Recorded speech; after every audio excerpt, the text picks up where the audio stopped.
Hey, everybody. Hey, guys. You know what? You are an elite group of people. Yeah, the upper echelon. That's all I ever say about you who are listening to the Drep and Stone podcast. Yeah. We have a favor of you. Yeah, if you would be ever so kind. We need you to go to your podcast app of choice. Yep, where you're currently listening to our lovely voices. And rate Drep and Stone wherever you are listening to this podcast. Yeah. It really helps the pod and it helps other people find a great podcast like this one. Yeah, indeed. Kyle, hit that music button.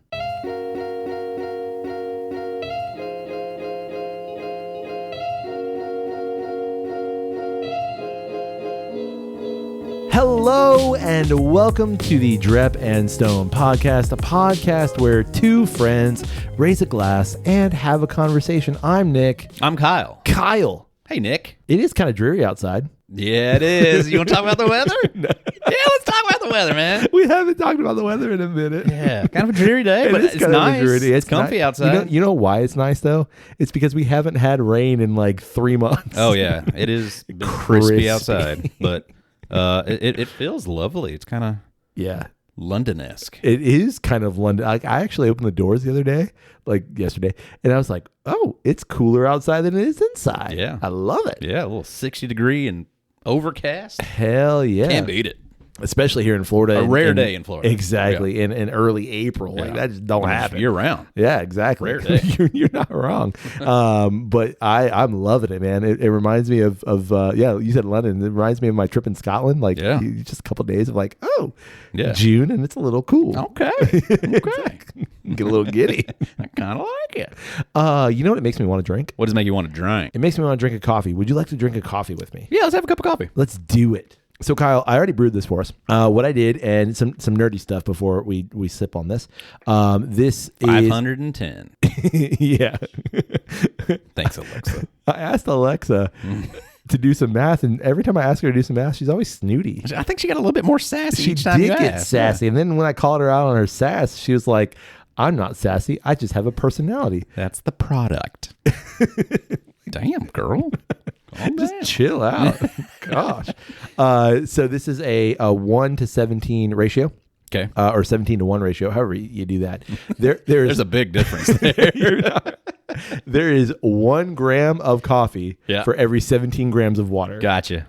And there is 17 grams of water to every 1 gram. So it's just, I guess it's how I think you... it'd be a 1-to-17. I think you'd be adding the coffee to the water. I think it's 1-to-17. Yeah. And I AeroPressed this. This was an AeroPress, and basically we made like a really strong brew, essentially making an Americano is what we did. Delightful. Yeah. This is What kind of beans you get? This is a coffee from Atomic Coffee Roasters. This is out of, I think they're out of Massachusetts.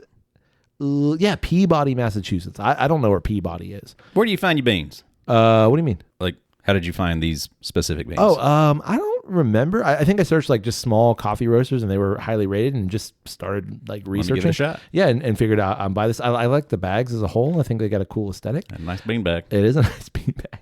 So this is out of Massachusetts. This is their Ethiopia Kosher. I think I'm pronouncing it correctly. Kochere.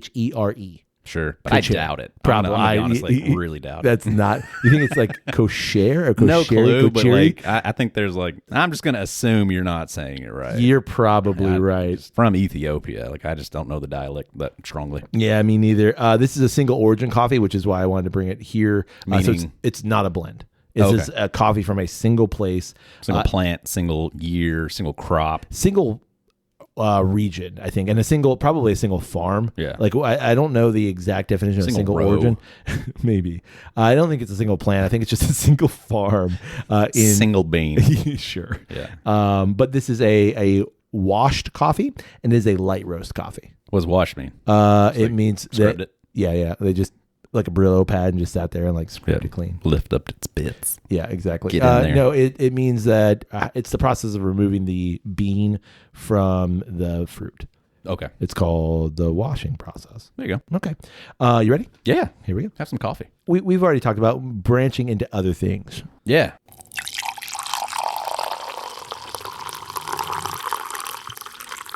Ooh, careful. Thank you, sir. You're welcome.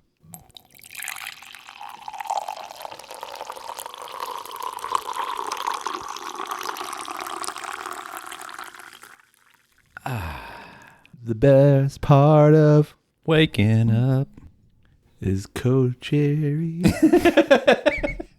So I do have some tasting notes here. I've already read them, so I can't give them to you, but I would love to hear what you think. Okay. Okay. Nose? Smell like coffee. It does. Friendly coffee. Yeah, it doesn't give me any of those smoky notes. You know? Yeah, no, it's not dark, not overly roasted. Every time I think about a light coffee, I'm thinking light in color. Right. And this is not light in color. Like, oh yeah, no, it's coffee dark. Yeah, and it's got, just smelling it and looking at it in our cups here, it's got a fair amount of viscosity. Like, it's not super. Yeah, it looks thick. Yeah. Yeah, I can't see the bottom of the cup. No, exactly. And I think some light coffees occasionally I can, you know? Little nuttiness. I'm getting some floral notes. It's like hiding behind that, like, coffee. Like that quintessential coffee note. That like 99% of what it smells like. If you get that out of the way. No, it does. It has a little bit of like jasmine or honeysuckle kind of note. I'm going specific with my flowers. I really don't know what I'm talking about. I mean, this sounds great. I'm trying to think of like a pungent flower. Yeah. Lavender. It smells fantastic. Yeah, it does. It smells like a great cup of coffee. It does, yeah. All right, you ready? Sure. Cool. Here we go. Cheers. Oh, yeah. Yeah. Oh, yeah. Oh, man. That is fantastic. Yeah, that's a great cup of coffee. Viscous. It is got some body. And for it, like, every time I have a light roast, I'm always super worried that it's just going to be like just watery. Sure. And I always feel like I have to brew a light roast on a heavier ratio. But this is a 1-17. And usually that's my that's my upper end of ratio here. Mm-hmm. And this is fantastic. Does it give like a recommendation on that kind of a thing? It probably does on the website. I didn't really look into that. I do know that. Yeah, I do know that by feel and by taste. And like the first couple of cups. To be fair, this is the end of the bag. Mm-hmm. But the first couple of cups, I kind of like know, man, that needs a little bit more. Right. You know, the ratio needs to be a little tighter, if you will. Right. But yeah, 1-17 is where I normally start. And then especially with a AeroPress. Like it, I feel like that's a good overall ratio for me anyway. It has those notes of like a black tea. It's not coffee bitter. It's like tea bitter. Yeah, it's really not coffee bitter. Like it is surprisingly like just, and I don't mean it in a bad way, but like neutral all the way around. Like everything, like the coffee profile, the bitterness, the viscosity for me, everything is just kind of in that like mid range in a very like comfy way. Yeah. Like it's not like a, a really deep flavor profile. Yep. But like in a very like just kind of friendly, comfortable way. Like I want to say it's like a traditional, just like this is, if you had to like try like just what is coffee. Like, I want to say this would do it, but at the same time, like, this doesn't do it. Like, it's almost too kind of refined for that. Yeah, it's a little more posh. Yeah. Yeah. Yeah, in a, not in a challenging way, but just in a purity kind of way. I agree with you completely. It's not challenging, but it feels more complex than, like, what I would think of, like, a standard, Maxwell House. You know what I mean? Or Folgers or whatever. This is not the coffee that I want first thing in the morning. Oh, interesting. I would want a bit stronger. I need something to help me get going. Yeah. This is like this is like perfect for right now. Yeah. This is like a perfect midday, like, like I'd like something to sip on. This is perfect. Yeah. Like it's got plenty of flavor, but it's not challenging and it's not overly roasted. It's not overly bitter and tough and bristly. So you want that in the morning? You want the bold? I do. Yeah. No, and I don't disagree. They're just I have a glass of water first. Yeah. And then I want some coffee that's going to wake me up. Right. Yeah. No, I agree. And on the counter, on the counter, I have one from Atomic that's called Diesel. And oh boy. Yeah. We'll have to do that at some point. Yeah. They have Atomic has 3 different dark roasts, and one's called Diesel and one's called Intensi. I can't remember the last one. Intensi, like Italian for intense. Intensi. Gotcha. Yeah. And they are both. It's like some stupid, like cutesy word for intense. It's Intensi. No, I think it's Italian. Gotcha. And they are fantastic, but they are that. Yeah. agree with you. I see exactly what you mean. But I think of what we did a couple weeks ago with black and white coffee. And we did those like fermented, like really just kind of fruity and bizarre. Yeah, different. Different. I did not like those in the morning. And I had those in the morning. And I really wasn't a fan of those. This I've had in the morning. I'm like, yeah. Yeah, I mean, this would do it. Oh, yeah. For sure. But this feels like the perfect, like, this also, I feel like would be perfect post-dinner. Oh, agreed. After a dessert. Agreed. You know, to just kind of cleanse the palate and just kind of put you back on a even keel. Yeah, it is a great coffee. Yeah. And being single origin, you get more of that terroir of the place itself, and just I enjoy it, man. You think you're there with coffee? I am starting to become there. And I like. Do you think it'll be as definable as whiskey? Yeah. I if I'm honest, I think it might even be more so. Wow. Yeah, and because coffee goes through less of a process. I think coffee has more specificity within the terroir itself. More, I would say wine is very similar, and like, not that I know a lot about wine, but wine is more terroir-y than whiskey, because of whiskey being so heavily reliant on the barrel, whereas wine is not reliant on the barrel. And so I feel like coffee's the same.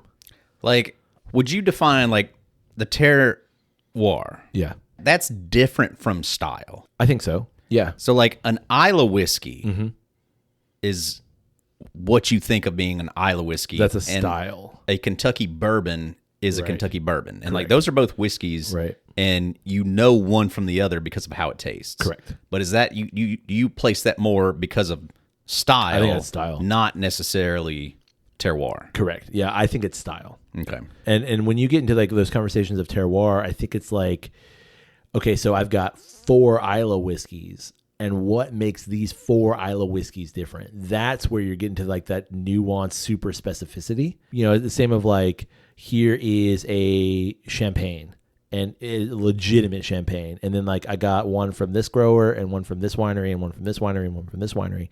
And like, I can see the differences in between. They're all making wine the same way, you know, and maybe they're the exact same year. Maybe they're the same length of fermentation, the same process. So what makes those difference? The differences would be the land in which they're grown. Right. You know, they're all from the same region, but they're slightly different in terms of, you know, one grower does this and one grower does that, and one grower has this kind of soil, that kind of thing. That's where I think you get into the differences. Okay. So terroir is a much finer moniker where it shows up more so in coffee and wine. Yeah. You think than it does in whiskey. I think so. So like, you get into the big kind of categories of like, this is a bourbon and this is a scotch. And most people, within reason, most people could figure those out pretty easy. But then like, okay, this is a Kentucky bourbon versus a Tennessee whiskey versus, you know, maybe a Utah whiskey or a Texas whiskey. Can you determine those? And I recognize like whiskey makers can choose to do different things, but I'm saying like, speaking in generalities. Right. This whiskey's from Northern Ireland. This whiskey's from Cork. This whiskey's from this place. This whiskey's from Tipperary, you know, that kind of thing. That's where you start to get more nuanced. And then if you're like regionalism in terms of, you know, this whiskey is from, again, there are, you know, X number of Islay distilleries. What makes the differences between those distilleries? Because now you've gotten hyper local. Right. And I think that's the differences. Fair enough. So I've got some deets for you. You want to hear them? Drop the deets. This is from the Atomic Coffee Roasters website. That's atomiccoffeeroasters.com. They're not sponsoring, but if they would like to, send us some beans. We're not opposed. Yeah, we can get paid in coffee. I'm totally fine with that. So this is a single origin, Ethiopia Kocher, floral, tea-like, and bursting with stone fruit sweetness. I promise you have not read this. Okay. I just read the box or the bag. Yep. Ethiopia Kocher is a wash Yirga Chefe, golly, that showcases the clarity and elegance this legendary coffee region is known for. Tasting notes, you ready? Yep. Peach. Peach. You get peach? Nope. Nah, me neither. Black tea. Yeah. Floral. I get no tasting notes of floral. Yeah, me neither. I don't really get it on the nose either. Really? I do. Even now. I don't think I could go floral. Yeah. There's a sweetness. Roast level. Light. Okay. Region. Yirga Chefe. Yirga Chefe. I guess that's the region of Ethiopia. Varietal in Ethiopia. Heirloom process washed. Elevation 1,800 to 2,100 meters. Wow. I know. That's where they washed it, or that's where it was grown? That's where it's grown. Okay. Kocher is a small district within the renowned Yirgacheffe coffee-growing region of southern Ethiopia. Man, we're learning geography here. And year after year, it produces some of the most expressive coffees we have tasted, grown at high elevation in iron-rich acidic soil just south of the town of Yirgacheffe. These Ethiopian coffee beans develop vibrant acidity, delicate florals, and a clean tea-like body. This wash lot comes from smallholder producers who deliver ripe cherries to their local washing station, where careful processing preserves clarity and brightness. Expect notes of peach, bergamot, and black tea in a light roast that's refined, radiant, and unmistakably Yirgacheffe. I like it. I don't know. How would you pronounce this word? I would love to hear your pronunciation. Yirgacheffe. Yeah. Yirgacheffe. Okay. Yirgacheffe. Yirgacheffe. Okay. I'm probably pronouncing it incorrectly, but I like the word. I'm sure there is some sort of like phonetical way that you're supposed to pronounce That's that. not how I'm doing it. That's not just like intuitive. It's like you have to just know how to say it. Yeah. But yeah, Yirgacheffe. My favorite kind of Ethiopian coffee. I'm a fan. Yeah, me too. It's quite good. Great stuff. I feel like as we do an episode on coffee, we want to go a little faster as we're talking about coffee. Nah, I don't think so. Delicious. Oh yeah, fantastic. Like that's again, I say it not as a takedown on it, but it's like that. It's very much just like coffee. Like it's just that's what coffee should taste like. Quintessential. Yeah. Yeah. You know, like this would be a great like introduction to coffee to somebody for sure. And I hate saying that. No, I feel like why? we say that too much No, about things. No, like well, maybe that's a great introduction to this thing or that thing.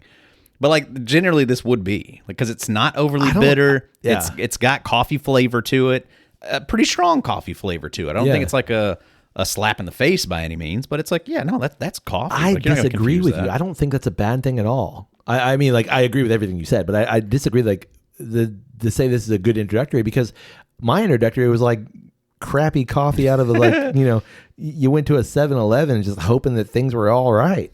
You know what I mean? Like so my introduction you're not wrong. My introduction was like here's this like literal mud and like like so yeah. If somebody would have given me this I probably would have got into it earlier. Maybe could you have? Is that possible? Listen, I was popped out and I was like, coffee. Yeah. That's my first word. Yeah, latte. You give me plenty of milk. Can I get a little something else with it? That's gross. Oh yeah, fantastic though. I'm a big fan of this. Yeah, me too. Yeah. That's great. I would not fear Yirgacheffe anymore. No. If I saw that on the menu, I would be. Did you fear it before? Well, I would probably. I'm saying like as a ill-informed. Yeah. If I saw Yirgacheffe, I'd be. I don't know what that is, so I'll probably want to steer clear of that. But now I could look at it and be like, absolutely, give me a cup of that Yirgacheffe. Yeah. God, I hope we're saying it right. There's no way we are. There's no chance. I don't think ever in my life have I pronounced a word. I got it. It was like, man, you said that perfectly. Okay, I gotta look it up now. Like I need to know for like my own benefit and the benefit of every listener who's already probably Googled this before we are, which is might be a problem. Because like as the professionals that we are, and I guess aspire to be, you would think that we would have looked this up beforehand. You did it already. All right, hold on. Pause it. I'm gonna say we're saying it correctly. Okay. You're saying no chance in hell. I don't think so. Okay. Yirgacheffe. Damn. I'm gonna say that's a 98% close. Yeah, was it's that just Google? It's the that was E Google. at the end that I Google. was always like, That I was don't Google, though, believe right? that E at the end is A. Was that? Yirgacheffe. That'd be Yirgacheffe. Was that just Google? That was just Google. Okay. I want to hear. Guide where we look at how to pronounce better Oh, it's the same video. some of the most mispronounced words in the world. Wow. This other curious word, but how do you say what you're looking for today? We are looking at how to pronounce the name of this coffee from Ethiopia. Well, he's We'll teasing the look at shit how out to of say this, man. more coffee names as well. Gotta get that- many people that viewership up. Yeah, mispronounce man. it. Stop teasing me, man. Two different ways of pronouncing it. Two different ways. I believe locally in Africa it's said as Yirgacheffe. Okay. Yirgacheffe. Now, in the UK in particular, it's often said as Yirgacheffe. Oh. Yirgacheffe. Uh-oh. Yirgacheffe. Listen, man, I'm going to claim 95% of the way there. Yeah. I feel like that's fair. I would say if you said that in conversation, like they'd be like, that's good enough. Somebody would say it. If you're in the UK. If you're in Ethiopia, they're going to be like, bro, why are you putting an A, Jeff? Okay. Well, I feel better. That's all I got to say. I feel better. Yeah. I mean, it's definitely close. Yeah. Okay. Yeah. So this past week. Yep. My sister came to visit from North Carolina. Hey, I know. Yeah, she came down. She wanted to go to the Mouse House. So friend of the pod and possibly first guest on the pod. Might have been, or pretty early in the game. Yeah, Yeah. very early in the game. She came on top 5. Yeah, Tanya came on and easily top 5. Tanya came on and talked about financial literacy and like some of her, How to read money. Yeah, exactly. $1.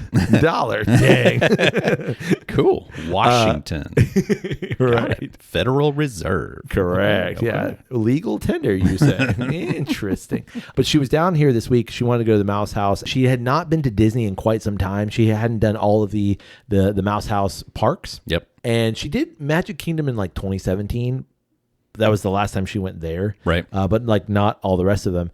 And you procured tickets for us. Yep. To be able to go. Super grateful for that because like yeah, she gave me a little gift bag. She did give you a little gift bag. Like a lot of cool stuff in there. Yeah, some snacks. Some coffee. Some a hat. Some a hat. Some of a hat. Yeah, dude, there's some mustard in there. It's called Lusty Monk. Yeah. We've got to do a tasting of that at some point. Like we should do one of our videos because that mustard is fire. Pull out some wieners. It's some wieners. some wieners and that stuff. Slap some mustard on them. Fantastic. Can't wait. I can also vouch for the nut butters in there. Quite a selection of nut butters. Yeah. I don't know which one I'm looking forward to the most. Bourbon pecan. Yeah. Big Spoon roasters. Yeah. I can attest. They all look great. She brought me a couple and I opened one and like, actually I opened all of them because they're fantastic. I've never had pistachio butter. I'm looking forward to that. Dude, that one, I'm going to preemptively tell you, is my favorite. Cool. It's so good. Anyway, so we had the privilege of visiting all 4 of the parks here. Yep. And I've got thoughts. Yeah. Because this is, so my wife and I, we have an annual pass. Right. So we can go whenever we want. You have the means to go whenever you want as well. Correct. And so when we venture over to Disney, like we do so in short spurts, like maybe couples 5-6 hours at max. Right. You know, even when we go with you, like it's like we're doing a thing, we're walking around, we talked about it's always got a time limit. Yeah. Well, there's like I think we not have, a defined time limit, but there's a time limit that hits, at which point you're saying, well, it's done. Yeah, correct. Time to go. And so because she was down and because she has limited time, we're doing the thing. Yeah. And so we did the onslaught of Disney. Like we were at Disney for 12 plus hour days. Yeah. Yeah. And it's a lot. So I'd love to hear your thoughts. And we both have experiences of the Mouse House in the 90s and like how dramatically it's changed. Yeah. The way that they've, adjusted and made changes to attraction wait times and, lightning lanes and all that kind of stuff. Like the idea of just going to Disney now compared to, and spending a day in a theme park compared to what it used to be 30 years ago it's a dramatically different experience now. For sure. And I think in some ways better, but in some ways too, I think kind of annoying. Yeah. Also. Yeah. Like I loved going because I loved spending time with my sister, but like the sheer intensity of a full day is a lot. Like you've got the barrage of just like so many things, so many people, you're dodging people. Let's go back in time. Yeah. Okay. Let's go back to can we get in the Wayback Machine? Sure. Okay. I'm going to hop in the DeLorean though. I'm not doing that one. I don't know, man. Like sometimes that DeLorean, you get stuck in the 1800s and actually that sounds kind of great right now. All right. I'm going to join you in the DeLorean. 88 miles? We can get there, right? Sure. Per hour. Not like we got to drive 88 miles, but okay. All right, let's fire it up. Power of love. And here we are. So in the good old days of a theme park vacation. Sure. So, growing up in Alabama, like going to Disney was like a cultural experience. It was, I mean, the closest thing that you would get to see on the regular is maybe like Opryland, but probably more so like that I can remember it would be like a county fair. Yeah. Kind of a thing. So to get to go to Disney World was like, it was shocking. Like, and it was an absolute experience. But back in the day, like, there was no fast pass. There was no any way that, there was no single rider line, anything like that. Like, you wanted to do an attraction, you want to do a ride, like you hop in that line. And like sometimes it was 2 hours, 3 hours, or what have you. Like I can remember my dad waiting in line to do Splash Mountain for 3 hours. Holy crap. My mom and my sister and I went and did a plethora of other things, and he did that. Like, he waited for 3 hours to do Splash Mountain. What was there? I don't really remember it. Was there like a wait time posted somewhere? I think they still had like the sign at the end of the line of like, from here, it's this long. Right. So like you had a very primitive idea of how long it was going to take you. But yeah, I think they still had wait times listed. I asked that because like I did a lot of experimentation in the last couple of days doing that, and those things are pretty damn accurate now. Right. Like, yeah, they do a lot of geo-tracking now. Yeah, they do. In some cases, like you're either a little earlier or like you are, if it says 85 minutes, you are within like plus or minus 3 minutes on the other side. Like that's impressive. It's crazy accurate. Yeah. Yeah. But it was just, it was the mentality, I think, of it, of like, sure, there was like strategy back then of like, how do you want to work your way around a park? Do you want to set it up so that you're hitting a certain attraction at a certain time of day or something like that? So like you could certainly try to plan out your day. But for the most part, it was just kind of like, this is it. This is what we're doing. Like we'll do our best to avoid big lines when we can. Yeah. But there was also just the understanding that at some point in time, you're just going to hit a line. Right. And you're just going to have to wait if that's what you want to do. Right. And it was the same for everybody. There was no getting around that. There was an even playing field. Yeah. And I think that's the biggest difference compared to today. Yeah. There are tons of workarounds depending on how much money you want to spend. Correct. Or, how much kind of gaming the system you want to try to do. Yeah. So I remember being a kid. So I did not grow up in Alabama. Mm-hmm. You can hear it in my voice. Yeah. Where'd you grow up? Central Florida. Yeah, big difference. Yeah. I did not grow up in Alabama. So like we were always, half an hour to Walt Disney. Yeah, it was always there. Oh yeah. Like I remember being a kid, like, 20 minutes in the car and you're in Disney World. Right. Now it's 3 hours in the car and you're in Disney World. Yeah. For us, it was never like I never remember like the planning out of the day because we were always close. And when we had annual passes as kids, like close enough where that would happen. But I remember very distinctly the Fast Pass. And like when the Fast Pass came out, that changed everything. Yeah. And so you would kind of like get to a park and go like, what are we getting a Fast Pass for? Yeah. Which one do we want to be sure that we get? Right. We go hit that one first. And usually like Magic Kingdom is something like Space Mountain. Like you're going to hit Space Mountain or Big Thunder or Splash Mountain. Yeah. You're going to do a mountain. You know what I mean? And so that's what you would get a Fast Pass for. And it was, you scanned your ticket and it said, be back here between 1:30 and 2 o'clock. And you're guaranteed to skip the line. Like you were still going to wait for a little bit, but you were guaranteed to skip a line. Right? Yeah. Yeah. You might wait in line 20 minutes or so, but it was never going to be like, I'm in the Fast Pass line waiting for an hour. Like, no. It was always faster. So, I think that the point of that was to kind of like ease some of those 3 hour lines. Cause then you always you're going to get on at some point. Yeah. It's adding a little bit more structure to the idea of how you're moving people through this, right? So that they're able to still enjoy other aspects of the park. Well, and the cynic in me knows why they're doing that, because if you're in line, you're not buying money. Or you're not buying spending money. Yeah. You're not spending money. Yeah, you're not buying your Mickey ice cream bars. Thank you. Yeah, you're just not doing your pretzels and Correct. your popcorn buckets. So it made sense, and you could get, I think you could get a Fast Pass at a time, and then like at some point. It was like as it drew closer, you could get another one. Oh man!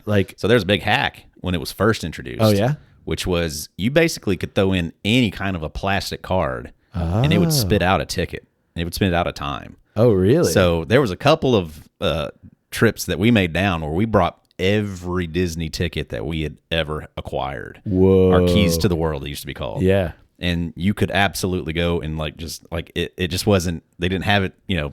all the details ironed out yet. So like that was like a bit of a hack of you could throw in a driver's license, like you could throw in just about anything, and it would spit out a ticket for you. Yeah, little did you know they're keeping all those records. Yeah, for sure, for sure. So I remember that very distinctly, and I remember like the little Fast Pass tickets. They were like little just square tickets. Space Mountain had like, you know, the purpley Space Mountain thing at the top. It was, I'm sure I have one somewhere. Like that was a thing for a long time. Yeah. And so you could plan your day.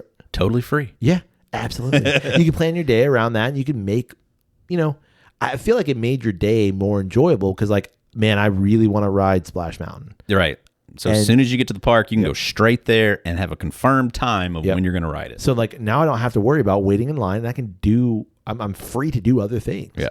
And so it made it so enjoyable. It was a useful tool. It was. And they have another useful tool called Lightning Lane. Yep. That you're going to pay between $200 and $400 for. Yeah. Or something like that. No, I think it's that much. Yeah. Possible. Yeah. If you do like all the individual ones. Yeah. It functions in the same way, but it's now a pay to play. Right. And what I noticed is it makes the regular line far more hellacious. Yeah. Like substantially. Yeah, because you don't move through it as fast. Correct. Yeah, like you're still going through the line. You know, it may still be an hour and a half line, whereas before, though, you had such a long queue to wind through and stuff. So at least you were making progress. Right. Whereas now you're in that line and you're making very little progress because you move in spurts. Yeah, like in tiny little spurts. Right. Like because they're letting in all the Lightning Lane go first, and then we'll add in 5 people from the regular line. Right. And that's something like, and those of you who have been to Disney lately and you're not in the Fast Pass lines, you'll notice it real quick. Yeah. Because at some point, like all the lines kind of converge. Yeah. And I noticed that we rode what is now Tiana's Bayou Adventure. Tiana's Bayou Adventure, which is Splash Mountain. Yeah. And I had never, gorgeous ride, by the way. I'd never ridden it. And it's really good. Yeah, they did a good job. Yeah. So it happened to be down. We were able to get there, and it was like a 30-minute wait. But our 30-minute wait turned into over an hour because of all the Lightning Lane. Right. And so very quickly, you know, you realize that they're letting in 20 Lightning Lane people because they've paid good money, and I don't fault them at all. Right. And 5 peons. Right. Who have also paid $200 to be there for that day. Substantial park ticket fee. Yeah. But not the Lightning Lane. So like what do you think about that? Like, I mean, I don't care for the pay to play. Like I understand why Disney did it. Like it's a business. Sure. And that was an opportunity that just was sitting there staring them in the face. How could you not? Yeah, kind of a thing. But it is hard to just go in and enjoy the park and try to actually do things. Yeah. Especially like the rides, the big ticket rides. Like it does change that perspective a bit. Yeah. Especially doing it like the way you were doing it, where we're going to be in the park the entire day and we're going to try to do as much as possible. Yep. It definitely, like, you know, I mean, like you're saying, it just changes the experience of the line. Absolutely, it does. Yeah. And I feel like I'm not saying it necessarily made my experience any worse, but it did make my line waiting a little more like anxiety inducing.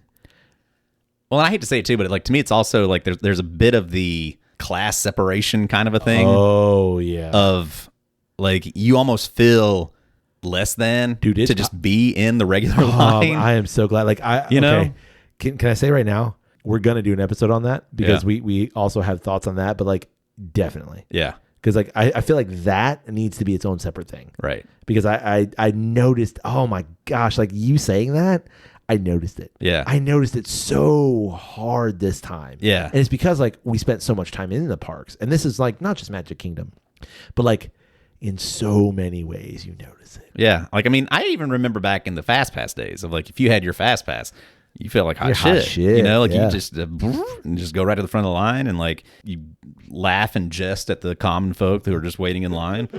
It definitely creates that structure to it that just seems like it doesn't need to be there. Yeah. It doesn't feel necessary. Yeah. You know? Yeah. Shouldn't be anyway.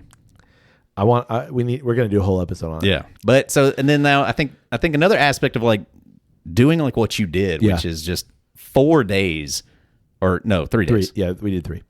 But a repeated day after day in the park all day long, and just, I think just as much, like, I don't know, like it feels like more work now than it used to. And granted, I was a much younger man back then. And so, like, energy levels, I suppose, are slightly different. But slightly. There is just like, it's just a different exercise at this point in time. Yes. I don't know if it's just all of the, I don't know. Oh, I think in our perspective is also that we live here. Sure. So like, there's not as much excitement. Yeah, certainly to like, let's go see it all. The magic is, forgive the phrase, but the magic is still there, but like, it's not as magical. It's not your experience as a kid. It's not like, we're going to Disney World. Not for me anyway. Sure.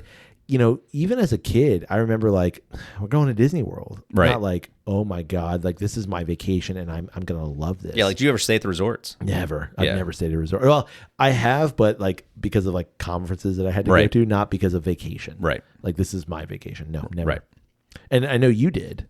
Oh yeah. That was how we did it. Like we came down and like, we'd pick out which resort we wanted to do. And that was always like, honestly, like that was just as a big a part of the experience as it was like any individual park.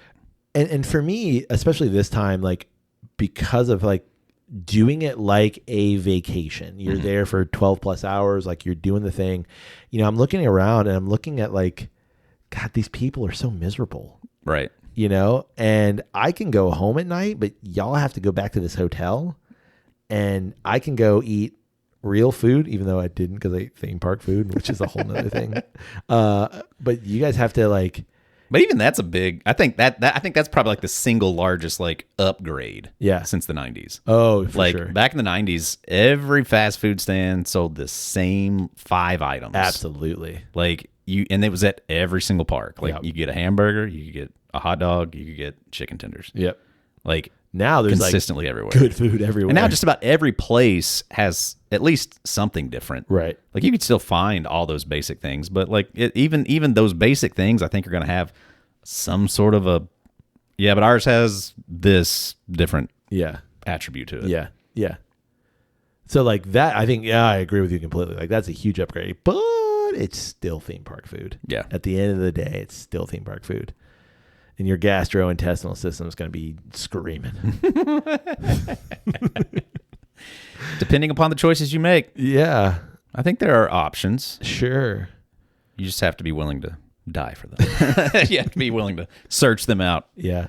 Yeah. So what, I mean, just what an interesting experience for me to kind of view this thing that I know pretty well and have gotten to know better here lately just because of our purchasing of a pass. From a completely different perspective. Yeah. Like bizarre. Yeah, for sure. I'm going to say this.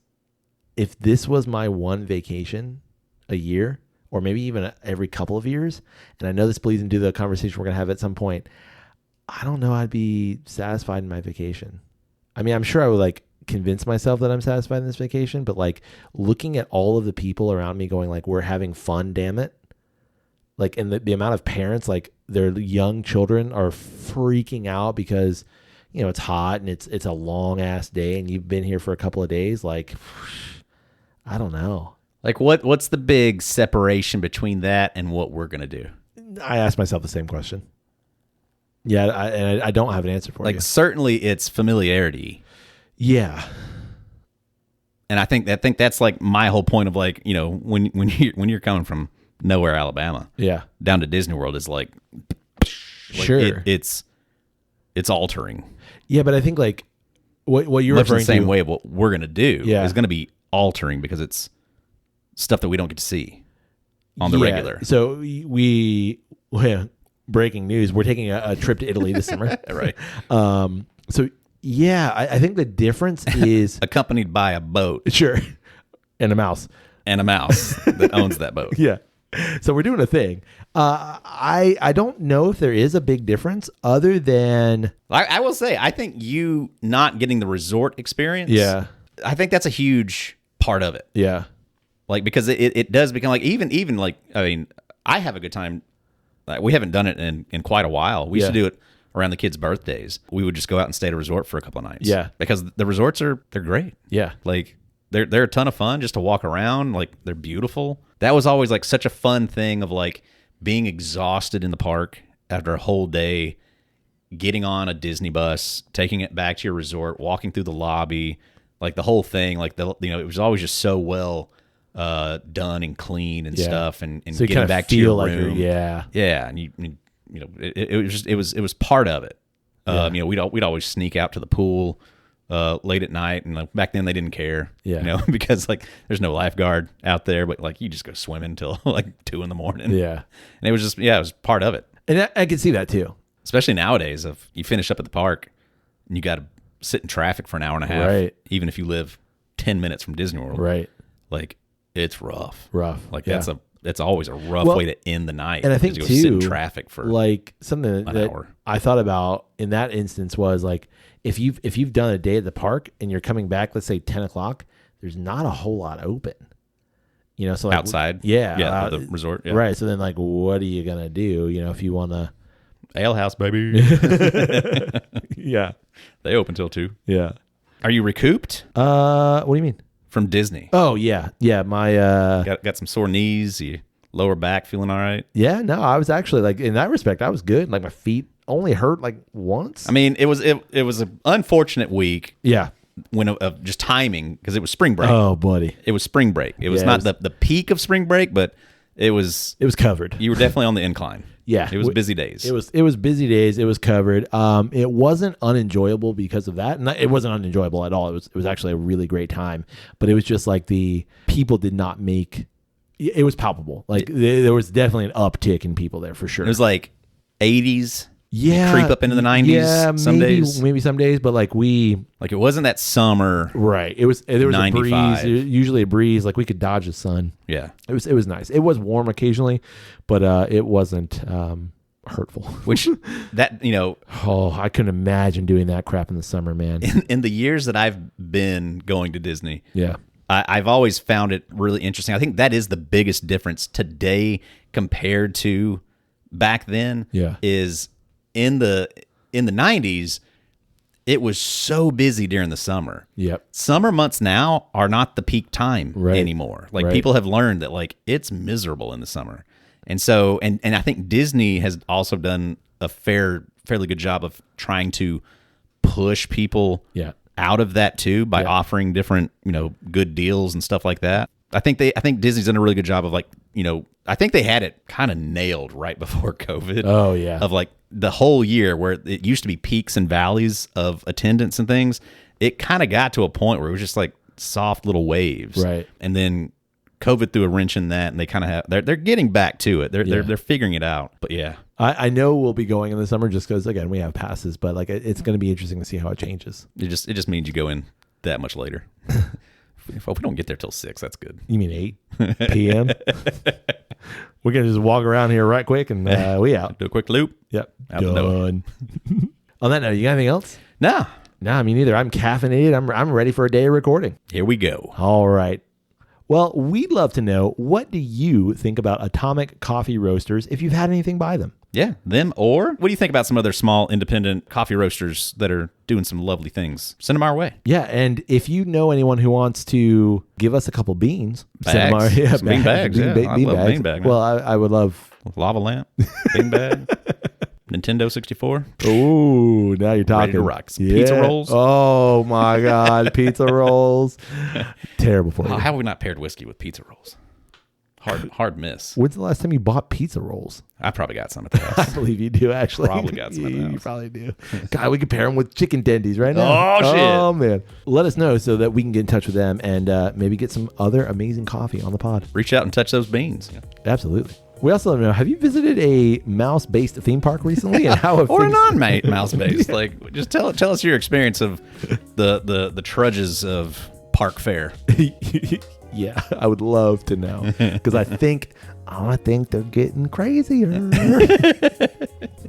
can get in touch with us through email. It's drepandstone@gmail.com. You can also get in touch with us through social media. One word on social media. It's Drep and Stone. DREP and Stone. Find us, like us, sip some stuff, and Drink along with us. Yeah, there's a lot of cool stuff going on social media. You're going to want to be a part of it. Be the best part of it. Absolutely. Or just a part. Be the best and be a. One of the two. Best A. Exactly. Part. We'd also love it if you support the podcast by rating Drep and Stone wherever it is you get great podcasts like this. And we said that at the beginning of the episode, Kyle, and we meant it. Worth repeating. It is. In fact, you should rate Drep and Stone wherever it is you get great podcasts like this one. Like, subscribe, tickle, and fondle. Okay. We'd also love you to support the podcast financially through our Patreon page, patreon.com/DrepandStone. You can also support Drep and Stone by telling someone, do not touch anyone else without their consent. With approval. Yeah. Okay. Sure. If they've given you approval, do whatever you want. With approval. Live. Again, approval. But tell someone about Drep and Stone. Indeed. Hey, buddy. Hey, buddy. May your glass overflow. And your ass never show. Coffee cheers, buddy. Cheers.